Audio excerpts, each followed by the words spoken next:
My parents already knew that I didn't believe in Islam anymore, but I still lead an Islamic lifestyle per their request. The most heartbreaking anonymous confessions of Reddit. Hard times call for tough choices.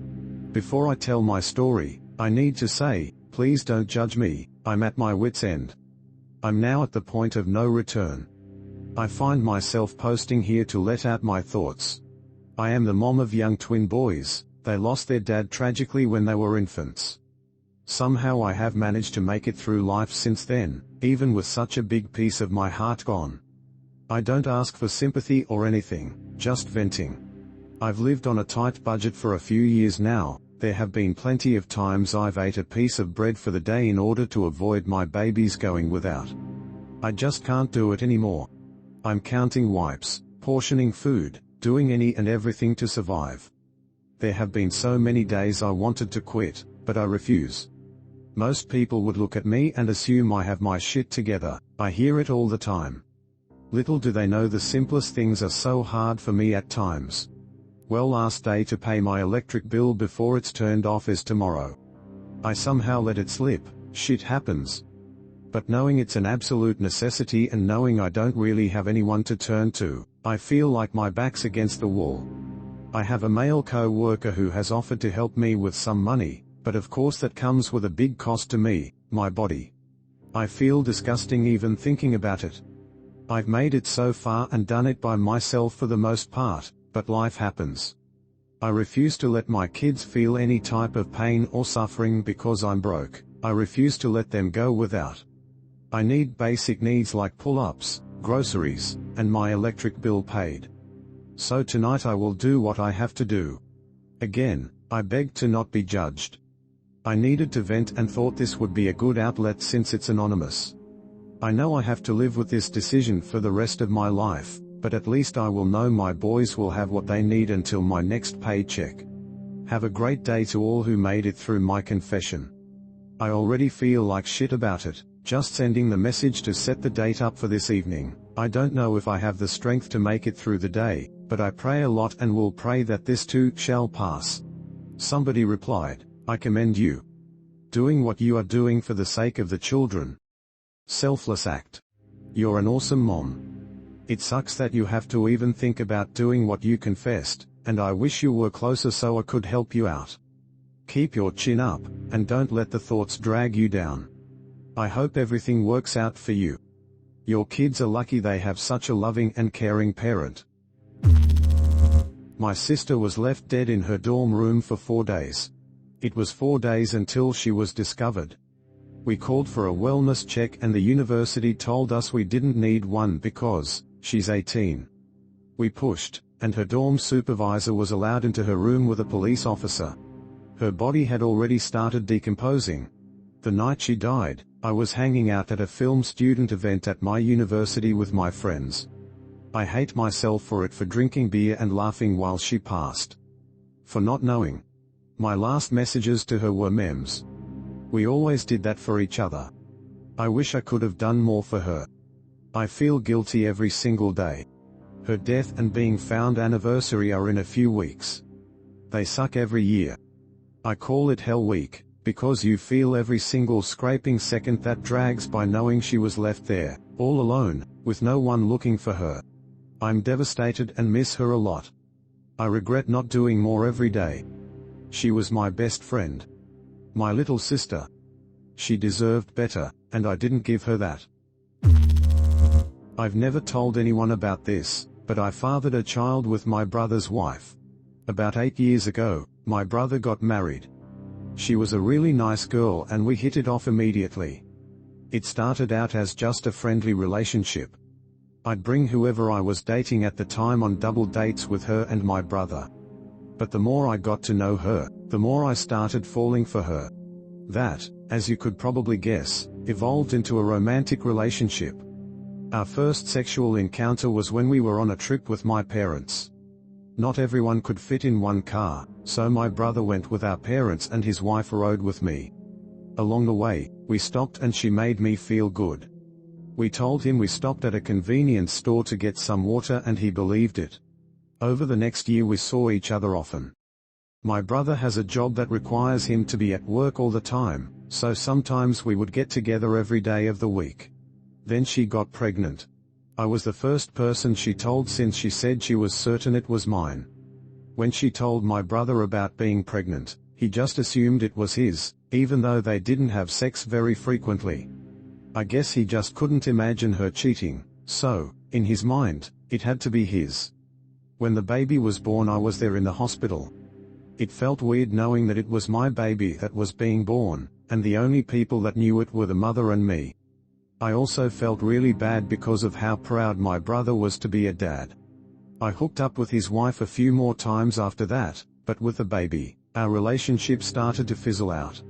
I ended up moving to a different state for work, and I'm glad because I couldn't bear to watch my brother raise my son.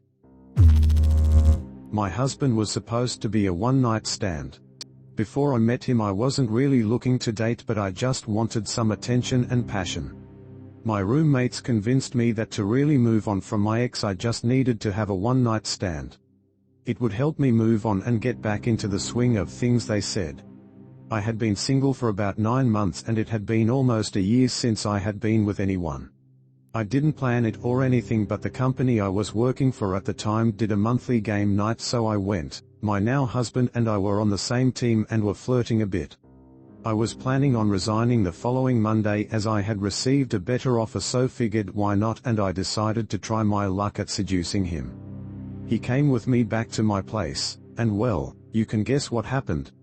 Things kind of evolved from there, but I never really told my husband that he was supposed to be a one-time thing.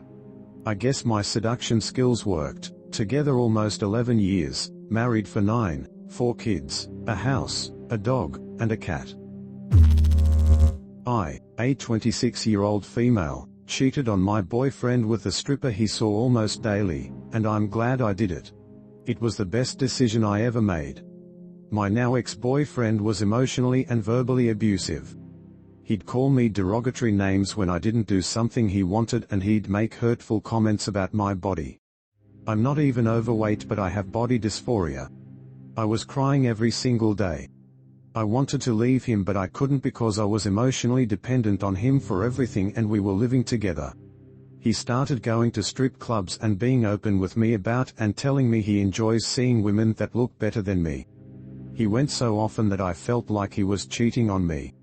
I just had to go for myself and see what it was like. One night I went and decided to pay for a dance. It just so happens the dance I got was from one of the strippers he sees. Little did I know meeting her was going to be the best thing that ever happened to me. I was a bit drunk and tipsy, so I overshared with her about my BF and told her about him.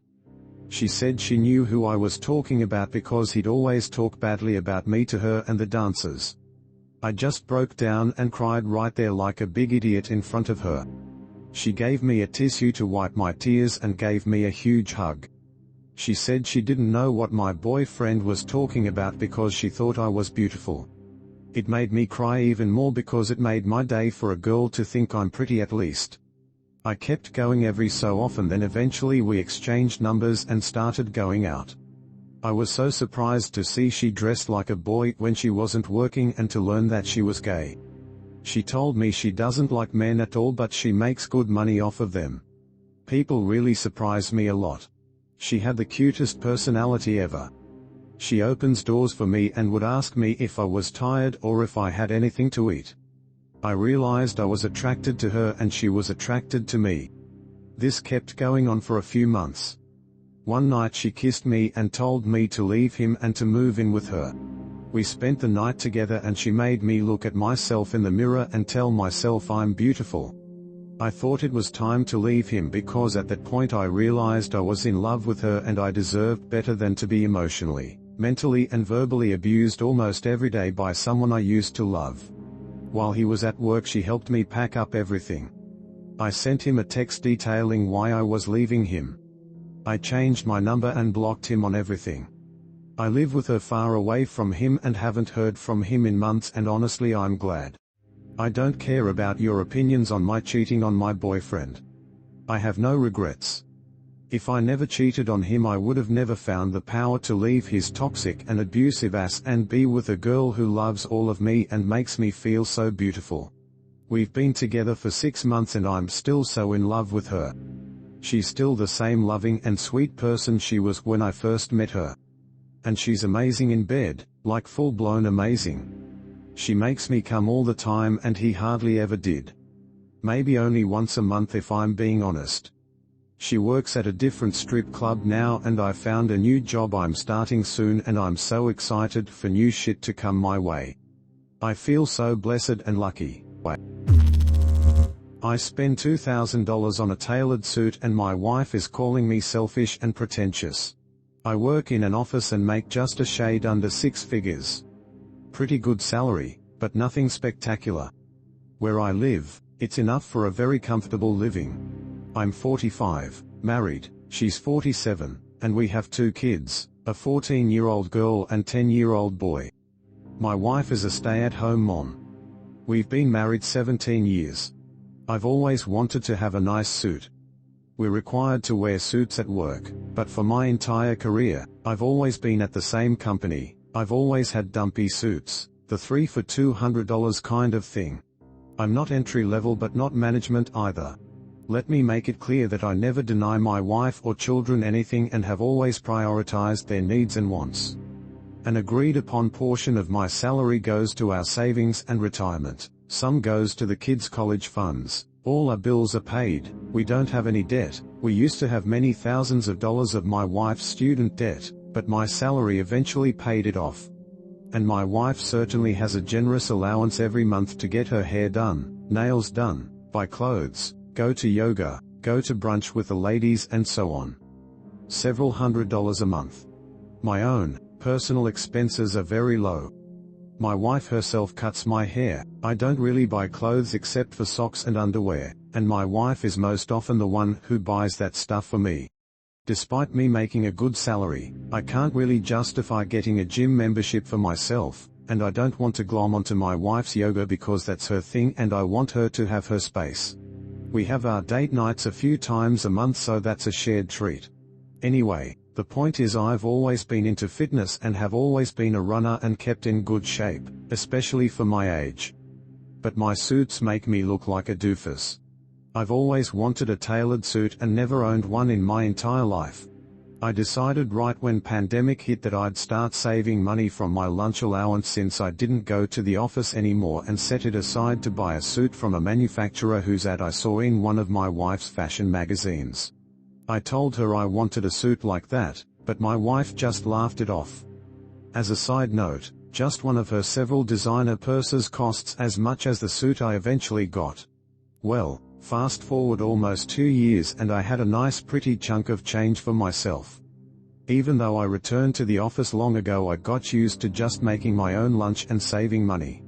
I looked at her expenses at home and didn't see anything that needed to be bought or repaired. Kids' college fund is up to date and all debts are paid. Wife still gets her hair done and goes mall shopping and gets her salon fix and all that, as always. For the first time ever, I went into the city downtown on a half day off and got myself measured for that suit I wanted. I bought it.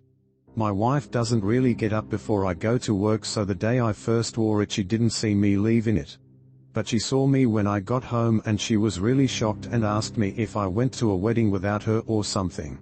I was really proud of myself and told her how I saved basically $20 to $30 a week for a year and a half and how I got myself that fancy suit from the ad. She told me I looked really good and I thought she was proud of me for saving money like that. My kids told me I looked like a model. I know they were just building me up, but it still felt good. And at the office people were giving me compliments all day about how amazing I looked in my tailored suit. Lots of men at work wear tailored suits, by the way, and from what I've read, tailored suits often cost way more than what I paid. It's just that no one is used to seeing me look so good at work. Friday is usually jeans day at work, but just to be a little funny I wear my tailored suit every Friday and it's become this silly office thing where everyone knows that's my formal day. I have no plans to buy more tailored suits, but I feel so happy and good when I wear it because I saved for it and it's mine and I know I look good in it. Yesterday when I came home my wife took me aside and told me I was very selfish to spend all that money on myself and that wearing tailored clothes was pretentious, like I'm punching above my weight. I felt horrible she said that and asked her if there was something she wanted that cost $2,000 that she would have rather I spent the money on.